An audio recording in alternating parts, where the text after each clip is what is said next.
કેમ છો મિત્રો? મજામાં ને? ધોરણ 10ની બોર્ડની પરીક્ષાની તૈયારી ચાલુ છે ને? હા, ખૂબ મન લગાવીને મહેનત કરજો. હું આજે તમારા મહેનતમાં 2 ગુણ ઉમેરવા માટે આવ્યો છું. કર્તરી કર્મણી વાક્ય પ્રયોગ. મિત્રો, આપણી પરીક્ષામાં કર્તરી વાક્યમાંથી કર્મણી વાક્ય અથવા કર્મણી વાક્યમાંથી કર્તરી વાક્ય પ્રયોગમાં રૂપાંતર કરવાનું પૂછાય છે. તેનું 2 જ મિનિટમાં આજે સોલ્યુશન. મિત્રો, કર્તરી વાક્યનું કર્મણી વાક્યમાં રૂપાંતર કરવા માટે ફક્ત 1 જ મિનિટ લાગે. એટલે તો મેં ટાઇટલમાં લખ્યું હતું 1 મિનિટમાં 2 ગુણ. મિત્રો, કર્તરી વાક્યનું કર્મણી વાક્યમાં રૂપાંતર કરવું હોય તો આપણે 3 સ્ટેપ યાદ રાખવા પડે. તો પહેલું સ્ટેપ કયું છે? તો મિત્રો, વાક્યમાંથી તમારે પહેલાં કર્તાને શોધી કાઢવાનો છે. શેને શોધવાનો છે મિત્રો? હા, કર્તાને. આ કર્તાને સૌથી પહેલાં શું કરવાનું? થી અથવા વડે લગાડવાનું છે. શું કરવાનું છે? થી અથવા વડે લગાડવાનું છે. તો મિત્રો, સૌથી પહેલું સ્ટેપ આ લેવાનું છે. શું કરવાનું છે આપણે? તો થી કે વડે લગાવવાનું છે. કોણે? તો કર્તાને. બરાબર છે? પછી આપણે ઉદાહરણ સાથે આને જોઈએ. ત્યાર પછી બીજું સ્ટેપ શું યાદ રાખવાનું? કર્મને કશું કરવાનું નથી. આપણે સીધા કોની પાસે જતું રહેવાનું છે? ક્રિયાપદ. તો ક્રિયાપદનું આ વાળું રૂપ બનાવવાનું. મિત્રો, આ વાળું રૂપ કેવી રીતે બનાવાય એ પણ હું શીખવું છું.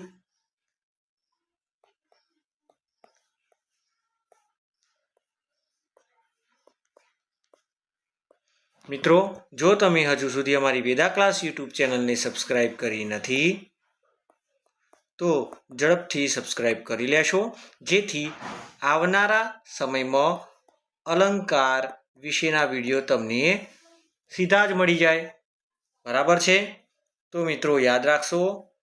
હવે આ પછી સમાસની સિરીઝ પૂરી થઈ છે ત્યારે અલંકારની સિરીઝ ચાલુ કરવાના છીએ, જેથી અલંકાર માટે તમે સબસ્ક્રાઈબ જરૂર કરશો. ચાલો મિત્રો, હવે પાછા આપણે આપણા ટોપિક પર આવી જઈએ. પહેલો મુદ્દો આપણે જોયું, કર્તાને થી અથવા વડે લગાવવાનું છે. ત્યાર પછી ક્રિયાપદનું આ વાળું રૂપ. આ વાળું રૂપ એટલે શું પાછું? તો કેટલાક ઉદાહરણ જોઈએ એના માટે. શું જોવા પડશે? ઉદાહરણ. જેમ કે ધાતુ રૂપ એટલે કે મૂળ રૂપ કર છે, તો તેનું આ વાળું રૂપ કરાય લખવું પડે. જેમ કે ભાગ છે તો ભગાય. ખાધાતું છે તો ખવાય. બોલ શબ્દ ક્રિયાપદ છે તો બોલાય. દોડ. બોલો, હવે તમે કહો શું થશે દોડનું? હા, દોડ તો દોડાય. નાચ. નચાય.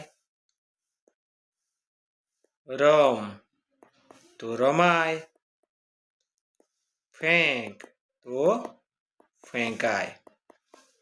બરાબર ને? ખ્યાલ આવી ગયો ને? છેલ્લા શબ્દની આ પ્રત્યય લાગી જાય, પાછળ ય લાગી જશે બધાને. ચાલો, તો આપણે 2 સ્ટેપ જોયા. એક, કયો સ્ટેપ જોયું? હા, કહો જોઈ. પહેલો શોધવાનો કર્તા, એને થી લગાવી દેવાનું અથવા વડે લગાવી દેવાનું. બીજો ટોપિક કયો જોયો? ક્રિયાપદને શોધવાનું અને ક્રિયાપદને આ વાળું રૂપમાં ફેરવી દેવાનું. બરાબર ને? ચાલો, હવે ત્રીજો ટોપિક, કે કાળ જાળવી રાખવાનો છે.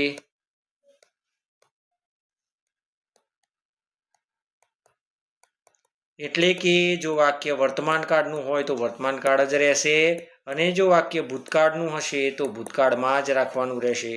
જો વાક્ય ભવિષ્યકાળનું છે તો વાક્ય ભવિષ્યકાળમાં જ રહેવા દેવાનું છે મિત્રો. બરાબર છે?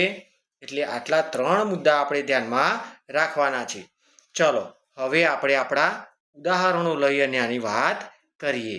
તો ચાલો મિત્રો, શું લઈશું? ઉદાહરણ.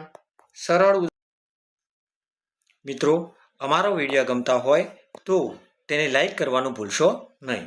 ચાલો હવે આપણે ઉદાહરણ જોઈએ. પહેલું ઉદાહરણ જોઈએ. જાનવી દોડે છે. જો મિત્રો, આપણે શીખવા માટે એકદમ સરળ વાક્યનો ઉપયોગ કરીશું. જો તમને કોઈ વ્યાકરણના મુદ્દામાં તકલીફ પડતી હોય તો તમે મારો નંબર નોટ કરી લેશો. વોટ્સઅપ નંબર ઉપરથી ટોપિક મોકલશો તો હું એ ટોપિક પર વિડીયો બનાવી અને સરળ સમજૂતીથી મોકલી આપીશ. 97 24 60 59. બરાબર? આ નંબર ઉપર વોટ્સએપ કરશો. ટોપિક અને તેનો મુદ્દો લખીને મોકલશો તો 1-2 દિવસમાં હું એનો વિડીયો બનાવીને મોકલી આપીશ. થેન્ક યુ મિત્રો. ચાલો હવે આપણે ઉદાહરણ પર આવી જઈએ. જાનવી દોડે છે. તો આપણું પહેલી શરત કઈ હતી? તો પહેલી શરત આપણે કર્તા શોધવાની હતી. તો કર્તા એટલે શું? ક્રિયાનો કરનાર. અહીં ક્રિયા છે દોડે છે. બરાબર છે? તો દોડવાની ક્રિયા કોના દ્વારા થઈ? જાનવી. એટલે જાનવી કર્તા છે. તો જાનવી લખી દઈએ પહેલા. ચલો, અને જાનવી સાથે આપણે શું જોડવાનું હતું? થી અથવા વડે. આ વાક્યની અંદર હું થી જોડું છું. હું વડે પણ જોડી શકું. જાનવીથી પછી બીજી શરત આપણી ક્રિયાપદ સાથેની હતી. હે ને? તો દોડે છે એ ક્રિયા છે. તે દોડે છે એનું આ વાળું રૂપ બનાવો તો દોડાય છે. એટલે કર્મણી વાક્ય આપણું શું બન્યું? તો કર્મણી વાક્ય આપણું બન્યું જાનવીથી દોડાય છે. બરાબર? ચાલો હવે આપણે બીજું વાક્ય જોઈએ. મહેશ ખાય છે. તો કર્તા છે મહેશ એટલે આપણે લખીશું મહેશ. આ વખતે આપણે થી લખવું નથી, આપણે વડે લખીએ. ચાલો, મહેશ વડે ખાય છે નું શું થઈ જાય? ક્રિયાપદ ખાય છે એનું ખવાય છે. આપણું કયું વાક્ય બની ગયું? હા, કર્મણી. મિત્રો, જો ઓળખવાનું પૂછાય તો પણ અહીંયાથી કે વડે હોય અને ક્રિયાપદનું આ વાળું રૂપ હોય તો પણ આપણે કહી શકીએ કે આ કર્મણી વાક્ય છે. બરાબર છે? ચાલો ત્રીજું ઉદાહરણ જોઈએ. રમેશ દાખલા ગણે છે. તો આપણે એનો જવાબ શું લખીશું? તો કર્મણી વાક્ય બનાવવું હોય તો આપણે કર્તાને થી લગાવી દઈશું પહેલા, અથવા વડે લગાવી દઈશું. રમેશ વડે દાખલા કર્મ છે તો એને કશું કરવાનું નથી. ગણે છે નું શું થઈ જશે? હા, ગણાય છે. એટલે કર્મણી વાક્ય આવું બન્યું રમેશ વડે દાખલા ગણાય છે. બરાબર છે? જો થી વાપરવું હોત તો પણ વપરાત મિત્રો. રમેશ થી દાખલા ગણાય છે. બરાબર છે ને? ચાલો એના પછીનું વાક્ય. ધરતી છાપું વાંચે છે. બરાબર? તો આપણે કર્મણી વાક્ય જો બનાવવું હોય તો આપણે આવું બનાવી શકીએ કે ધરતી થી છાપું વાંચે છે નું વંચાય છે. બરાબર? તો આપણે આ બે જગ્યાએ આપણે ફેરફાર કર્યા અને આપણે કર્મણી વાક્યમાં સરળ રીતે ફેરવી શક્યા. ઉદાહરણ જોઈએ છેલ્લું મિત્રો. વિરાટ કૂદકો મારે છે. તો આપણે કર્તાને પહેલા શું કરીશું? થી કે વડે લખીશું. તો થી નથી લખતો હવે, કારણ કે આગળના વાક્યમાં લખ્યું. અહીંયા વડે લખીએ. કૂદકો મારે છે નું મરાય છે. એટલે કે વિરાટ વડે કૂદકો મરાય છે એવું વિધાન આપણે લખી શકીએ મિત્રો. આ બની ગયું આપણું કર્મણી વાક્ય. બરાબર છે મિત્રો? જુઓ, હવે એવું જરૂરી નથી કે કર્તરી વાક્ય હોય તો કર્મણીમાં જ ફેરવવાનું આવે અથવા ઓળખવાનું આવે. જો કર્મણી વાક્ય હોય તો કર્તરીમાં પણ ફેરવવાનું થાય. ત્યારે મિત્રો શું કરવું? એ આપણા માટે પ્રશ્નાર્થ થયો. પણ જવાબ એકદમ સરળ છે. જે ક્રિયા કરી એની રિવર્સ ક્રિયા કરવાની છે. એટલે કે ઉલટી ક્રિયા કરવાની. એટલે કે કર્તાનું શું કરવાનું? કર્તાનું થી અથવા વડે છે એને શું કરવાનું? દૂર કરવું. બરાબર છે? પછી ક્રિયાપદનું શું કરવાનું? તો હા, ક્રિયાપદનું આ વાળું રૂપ છે તેનું મૂળ રૂપ કરવું અથવા સાદું રૂપ કરવું. ઉદાહરણ જોઈએ. ચાલો ઉદાહરણ જેમ કે વાઘ હરણનો